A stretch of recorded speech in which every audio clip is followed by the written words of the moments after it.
Welcome friends, সম্পূর্ণ নতুন একটি ব্লগে।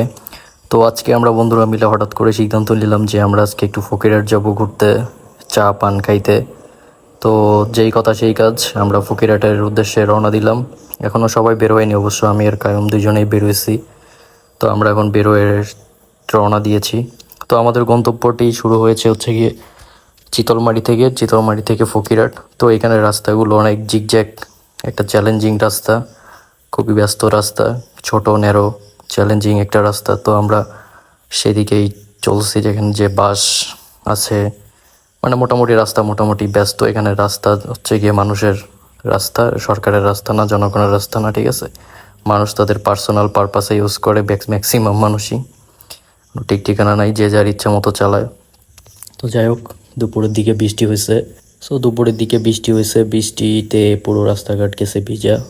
তো বৃষ্টি দেখতেই পাচ্ছেন, বৃষ্টিতে রাস্তাঘাট ভিজা। তো তারপর হচ্ছে গিয়ে এক পশলা রোদ উঠছে, আবার একটু গরমও শুরু হয়েছে। তো মোটামুটি আস্তে আস্তে বাইকটি চালাচ্ছিলাম এবং ওর বন্ধুর সাথে কিছু কথাবার্তা হচ্ছিল।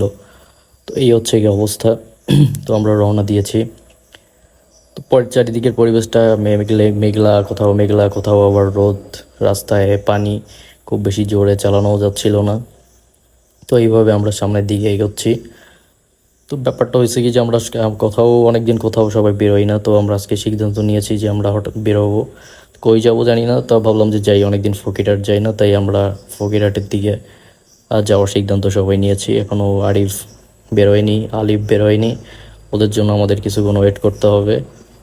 তো আমরা যাচ্ছি সামনে। আবার আমাদের এক সজীবের দোকান, তার কাছ থেকে আমাদের ফুয়েল নিতে হবে। তো এখানে এই রাস্তাতে ভ্যান বেশি চলে অবশ্য, যে ব্যাটারি চালিত যে ভ্যানগুলো আছে। তো আমরা সজীবের দোকানে প্রায় চলে আসছি তেল নিতে। তো চলে আসছি, তেল নিতে হবে, নিয়ে এখান থেকে আবার রওনা দিতে হবে। তো তেল নেওয়ার পর্ব শেষ, এখন আমরা আমাদের গন্তব্যতে রওনা দিয়েছি। তো মোটামুটি এখন রাস্তা একটু ফাঁকা আছে। তো রাস্তাটা খুবই সরু, অনেকটা বান্দরবন বা খাগড়াছড়ি যে রাস্তাগুলো এরকম ছোট ছোট রাস্তা হয়, সেরকম রাস্তা। তো হঠাৎ হঠাৎ করে গাড়ি আসতেছে, জিগজ্যাগ রাস্তা, ঠিক আছে। এই যে দেখেন কি অবস্থা, সাইকেল, কেউ হর্ন দিলে অবশ্য সাইডও দিতে চায় না, এরকম একটা পরিস্থিতি হয়ে দাঁড়াইছে। তো আমরা যেহেতু 6টা প্রায় বেজে যাচ্ছিল, খুব তাড়াতাড়ি যাওয়ার চেষ্টা করতেছিলাম। তো এইভাবে আমরা যাচ্ছিলাম, রাস্তাও ভিজা ছিল, আবার রোদ উঠছে, সব মিলে মোটামুটি পরিবেশটা ভালোই ছিল। এই দেখেন, একদম বাম পাশের থেকে একটা বাইক বের হয়ে চলে গেল, কোনোভাবে হর্ন টর্ন না দিয়ে পচাং করে। তো আমরা ওনারে ধরার চেষ্টা করতেছি যে উনি কীভাবে আমাদের থেকে চলে গেল হর্ন টর্ন না দিয়ে। তো উনি আমাদেরকে হর্ন দেয় না, হর্ন না দিয়ে আমার বাম সাইড দিয়ে বেরোয় চলে গেছে, আমি তারে খেয়াল করার আগেই। তো এই হচ্ছে কি অবস্থা রাস্তাঘাটের। উনি ডান সাইড থেকে ওভারটেক করবে কি, উনি আমাকে একদম বাম সাইড থেকে একদম খুব ক্লোজ করে ওভারটেক করে চলে গেছে। তো এটা খুবই খারাপ। এটা হচ্ছে গিয়ে, তো ওভারটেক করার নিয়ম হচ্ছে গিয়ে সবসময় ডান সাইড থেকে, সবাই জানেন। উনি আমার বাম সাইডটা ওভারটেক করছে, যাই হোক ওনাটা ধরলাম, ধরে তারপর জিজ্ঞেস করলাম যে ভাই আপনি কেন বাম সাইডটা ওভারটেক করলেন। উনি বলছে আপনারা তো হর্ন দিছি। তো বলছে আপনি হর্ন দিছেন, ভালো কথা, তো হর্ন দিয়ে তো বাম সাইড থেকে ওভারটেক করার নিয়ম নেই, ওভারটেক করার নিয়ম হচ্ছে গিয়ে ডান সাইড থেকে। তো যাই হোক, এটা বলে ওনার সাথে কথা শেষ করে, বেশি কিছু বলিনি। তো কথা শেষ করে আমরা আবার সামনের দিকে যাওয়া শুরু করছি। তো দেখেন সামনে রয়েছে একটি গরুর, এইটা কি সে কেবল অনেক জায়গায় নসিমন বলে, অনেক জায়গায় বটবটি বলে, যাই হোক যেটা বলে এটা নসিমন। তো যাই হোক, আমরা আমাদের সামনের দিকে যাচ্ছি। তো রাস্তাটি দেখতেই পাচ্ছেন, অনেকটা ছোট, ন্যারো, জিগজ্যাগ। এই যে ওই লোকটা এবার আমার ডান সাইড থেকে ওভারটেক করে চলে গেছে। তো যাই হোক, এবার উনি আর আগের মতো কাজ করে নাই, এবার উনি একদম ডান সাইড থেকে গেছে। ওনার কানে আবার ছিল আবার একটা হেডফোন। তো রাস্তাটি দেখতেই পাচ্ছেন যে কী অবস্থা, এখানে হর্ন দিলেও কেউ কারো সাইড দেয় না, ঠিক আছে। আমরা অনেকটা শর্টকাট ইউজ করতে যাই, আমরা একটা শর্টকাট রাস্তা ইউজ করছি। এই রাস্তাটা অনেকেই চিনবেন, যারা এদিক থেকে যাতায়াত করেন। এটা ফলতিতার পাশ দিয়ে বের হয়, ফলতিতা যেখানে হচ্ছে গিয়ে মাছের বেচা কিনা হয় অনেক, সেখানে। তো রাস্তার তো দেখতেই পাচ্ছেন যে রাস্তার কী অবস্থা। তো অনেক ছোট, গাড়ি ঘোড়া অনেক বেশি, আবার সাইডটি থেকেও চায় না। তো এই হচ্ছে কি অবস্থা। তো এইভাবে আমরা যাচ্ছি। আবার দেখেন এই যে বাস, খুবই মারাত্মক জিনিস বাস, ঠিক আছে। তো যতটা সম্ভব ডিস্টেন্স রেখে আমরা আমি যাওয়ার চেষ্টা করতেছিলাম। তো ওই রাস্তাটা একটা মজা কি, এটা কি অনেক জিগজ্যাগ আছে, কর্নারিং করা যায় মোটামুটি ভালোই, ফাঁকা টাকা থাকলে। ঠিক আছে। এইভাবে খুব বেশি জোরেও চালানো যায় না, যেহেতু একটা গ্রামের ভিতর দিয়ে রাস্তা, তবে অনেকটা ভালো নিরিবিলি, ক্রাউডও আছে। কিন্তু এখানে যারা লোকাল আছে তারা অবশ্য কেউই সাইড দিতে চায় না হর্ন দিলে। ওই যে দেখেন রাস্তায় দাঁড়ায় আছে, সাইড দিচ্ছে না। তো এই হচ্ছে কি অবস্থা। তো রাস্তাটা অনেকটা শর্টকাট ছিল বলে আমরা এখান থেকে এই ফকিরহাট যাওয়ার চেষ্টা করতেছিলাম চিতলমারি থেকে। তো এই দেখতে দেখতে আমরা চলে আসলাম একটা বাজারে। এই বাজারটার নাম খুব সম্ভবত কালশিরা বাজার। তো এখান থেকেও চলে গেলাম আমরা। তো মোটামুটি জার্নিটা আমাদের ভালো ছিল। আজকের জার্নিটা যেহেতু বৃষ্টি হয়েছিল, একটু ঠান্ডা ছিল, আবার যখন রোদ উঠছে আবার গরম ছিল। তো আপনারা রাস্তাটা দেখতেই পাচ্ছেন যে কী পরিমাণ এটার মোড়, বাঁকে বাঁকে মোড়, বাঁকে বাঁকে মোড়। ঠিক আছে। আর এই যে ভ্যানগুলো দেখেন, ওরা কোনোভাবেই মাঝখান থেকে সাইড দিতে চায় না। ঠিক আছে। এই যে মাঝখানে দাঁড়ায় পড়ছে, দেখেন এই যে হঠাৎ করে একটা মাইন্ডে চলে আসতেছে। তো মোটামুটি আপনার রাইডিং এক্সপিরিয়েন্স আপনার ভালো। এখানে যদি কেউ রেগুলার রাইড করেন, ঠিক আছে, তার ড্রাইভিং পরীক্ষা দিতে কোনো সমস্যা আশা করি আমার হবে না। এই যে দেখেন কী অবস্থা, ভ্যান কীভাবে ওভারটেক করে দেখছেন। তো এই যে হচ্ছে এই অবস্থা। ফলতিতা বাজারে চলে আসছি। ফলতিতা বাজার থেকে এখন আমরা ফকিরহাটের দিকে যাব। আমার বন্ধু অবশ্য টান দিয়ে আলিফ আর আরিফ সামনের দিকে চলে গিয়েছে। তো ওই যে আমাদের পাশ দিয়ে একটা কাপল যাচ্ছে। তো আমরা যাচ্ছি এখন ফকিরহাটের দিকে। অবশ্য সামনে আমার বন্ধু বললো নাকি একটা পুলিশ ট্রাফিক ওরা দাঁড়াইছে, চেক করতেছে। ওর অবশ্য হেলমেট আনেনি, তো যার কারণে ও একটু ভয় পাচ্ছিল। এই যে ওরা সামনেই আছে, আমার বলতেছে যে সামনে পুলিশ আছে, কি করা যায়। আমি বলতেছি হ্যাঁ,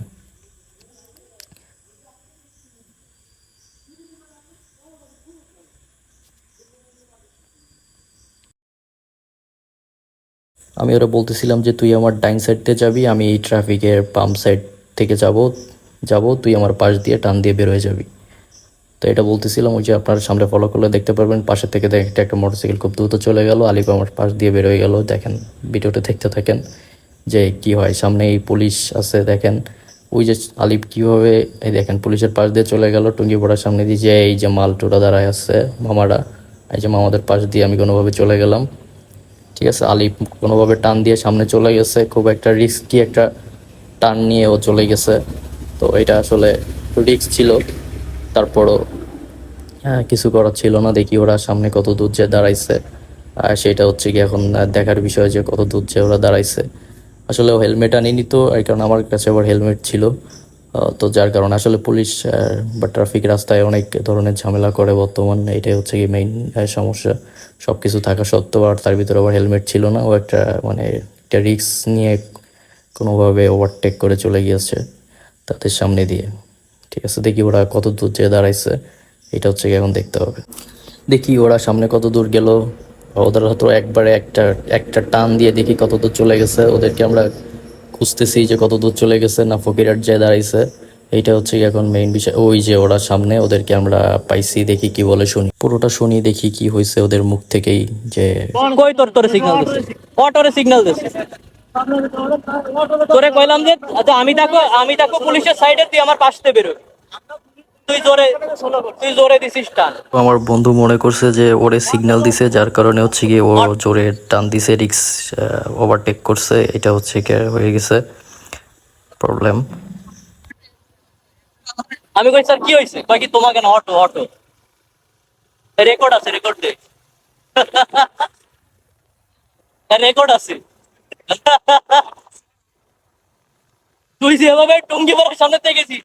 তো যাই হোক, এই বলে আলিপ জোরে আবার একটা টান দিল পিছন থেকে, আবার আমাদেরকে পালস মারতেছে। যে গাড়িগুলো দেখতেছেন যে কিভাবে রিস্ককে ওভারটেক করতেছে। এই রোডটা আসলে একটি খুবই ডেঞ্জারাস, মাঝে মাঝে খুবই ডেঞ্জারাস হয়ে ওঠে, যেখানে ওভারটেকের একটা আরে প্রতিযোগিতা চলে। মালটাকে দেখো।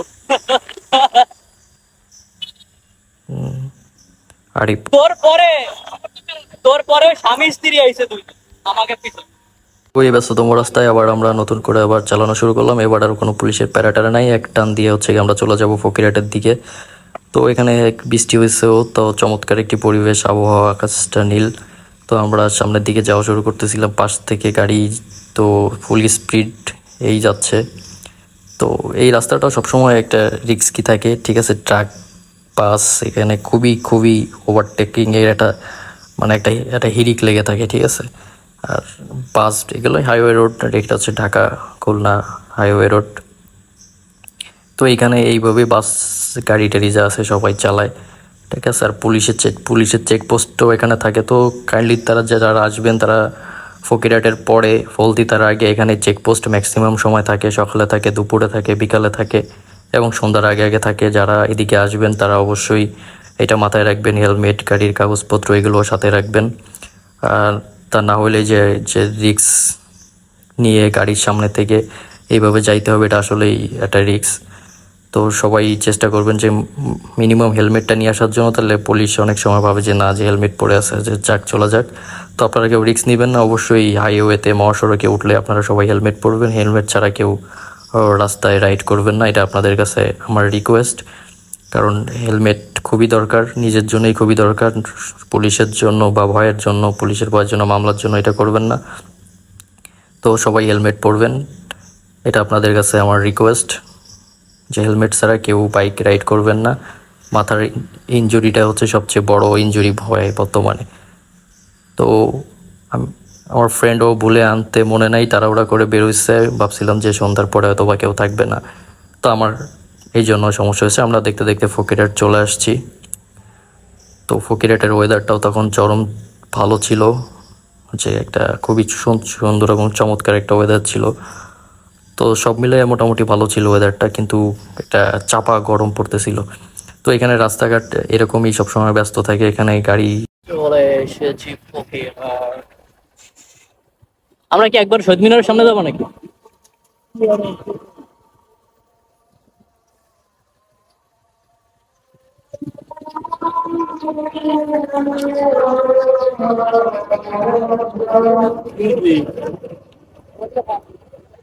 কি করবে, শহীদ মিনারের সামনে যাবি?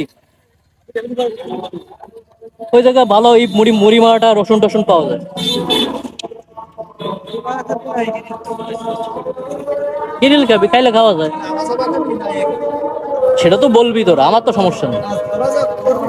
ওকে কাছে শোন, কি করবি তোরা? সবাই যদি একই কথা উত্তর দেয়,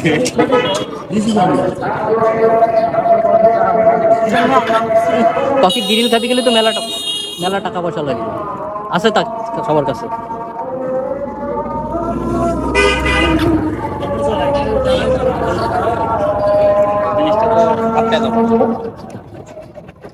কি করবা, গিরিল খাইলে তো সবার কাছে খাইতে পারো, সমস্যা নেই, আপত্তি নাই। তা না হইলে এই যে স্ন্যাক্স ম্যাক্স চা, হ্যাঁ ভাজা পোড়া চা, তারপর শেষ পাতে একটা পান খায় চলে যেতে পারবে। আর আর এই জায়গার তো অনেক কিছু খাওয়া যায়। আয় বাজারের ভিতরে যাই। তো আমরা ফকিরহাট বাজারের দিকে যাওয়ার সিদ্ধান্ত নিলাম, যে এখানে একটা পুরনো একটা মামা আছে, যে এখানে রসুন চুই জাল দিয়ে একটা স্পেশাল মুড়ি মাখায়। আমরা তার এর আগেও তার কাছে খাইছি, কিন্তু লাস্ট 3-4 মাস 5 মাস ধরে অনেক দিন ধরে এখানে আসা হয়, কিন্তু এদিকে এভাবে ঘোরার উদ্দেশ্যে। বা এখন যাব ফকিরহাট বাজারের ভিতর দেখতে, যে সেই মামা ওইখানে এখনো আছে কিনা এবং তার স্পেশাল ঝালমুড়িটা পাওয়া যায় কিনা। তো আমাদের উদ্দেশ্য শুধু ঝালমুড়ি খাওয়ার ছিল না, আমরা এখানে আসছিলাম একটু ঘুরতে ফিরতে। তো দেখি সে মামা আছে কিনা, থাকলে খুবই ভালো। তো আমরা ফকিরহাট বাজারের দিকে ঢুকতেছি। যে ফকিরের যে মোড়টা আছে ওইখান থেকে, খুলনা থেকে আসলে ডান দিকে, গিলু নাই না গিলু, আর হচ্ছে মোল্লারহাট থেকে গেলে হচ্ছে গিয়ে বা ঢাকা দিয়ে গেলে হচ্ছে গিয়ে ফকিরহাটে যে বাম দিকে। তো এখানে চিংড়ি মাছের পা বিক্রি করতেছিল, পার শ্বাস। এই যে এখানে পার শ্বাস খুলে বিক্রি করে। ওনাদের কাছে জিজ্ঞেস করতেছিলাম যে চিংড়ি মাছের কিলোটা পাওয়া যাবে কিনা। ওনারা বললো যে না, শুধু চিংড়ি মাছের পা পাওয়া যাবে, পার ভিতরে যে শ্বাসটা থাকে সেটা পাওয়া যাবে, কিন্তু চিংড়ি মাছের কিলোটা পাওয়া যাবে না। তো আমরা সামনের দিকে চাচ্ছি, যে বাজারের দিকে যাব। যে ফকিরহাট বাজারের একটু আগে হচ্ছে গিয়ে ওই মামাটা মুড়ি বানায়, ওনার মুড়িটা অনেক ভালো হয়। এর আগেও আমরা খেয়েছি, তো এই জন্য আবার ওনার কাছে আবার নতুন করে যাচ্ছি, যে যে মুড়ি মাখা খাবো, এই জন্য ওনার কাছেই যাচ্ছি। তো দেখা যাক কি হয়। তো এখন যেহেতু সন্ধ্যাবেলা ফকিরহাট বাজারে অবশ্য অনেক লোকজনই থাকে, আজকে তুলনামূলকভাবে একটু কমই দেখতে পাচ্ছি, কিন্তু ওয়েদারটা বেশ চমৎকার ছিল। আকাশটা লাল হয়ে গেছিলো, এই জন্য পরিবেশটাও লাল লাল লাল একটা আলোময় ছিল, সেটা আপনারা দেখে বুঝতে পারতেছেন। এক্স্যাক্টলি এই জায়গাটাই হচ্ছে কি ওই মামা থাকে, কিন্তু আমরা আজকে এসে ওনারে দেখতে পারতেছি না এখানে। তো এখানে দেখতে পাচ্ছি একজন ওই যে এই চটপটি বা ফুচকা বিক্রি করতেছে, আর ছোট একটা ছেলে ঝালমুড়ি বিক্রি করতেছে। আমাদের কপাল খারাপ যে ওই মামাটা আজকে এখানে আসেনি, এই জন্য মনটা খুবই খারাপ। তো আমরা তারপর চলে গেলাম সকাল সন্ধ্যা রেস্টুরেন্টে। চলে আসলাম ফকিরহাটের সকাল সন্ধ্যা রেস্টুরেন্টে। এখানে করার নাম হলো তোমরা কিছু চলে আসছে আরিফ, ফুড রিভিউ দেবে কায়ুম, সাথে আলিফ, আর আমি ক্যামেরাম্যান চার নেওয়াজ। আমরা খাবার অর্ডার দিলাম, যে গ্রিল আর নান। তো এটা চলে আসছে এবং আরিফ খাওয়া শুরু করে দিয়েছে।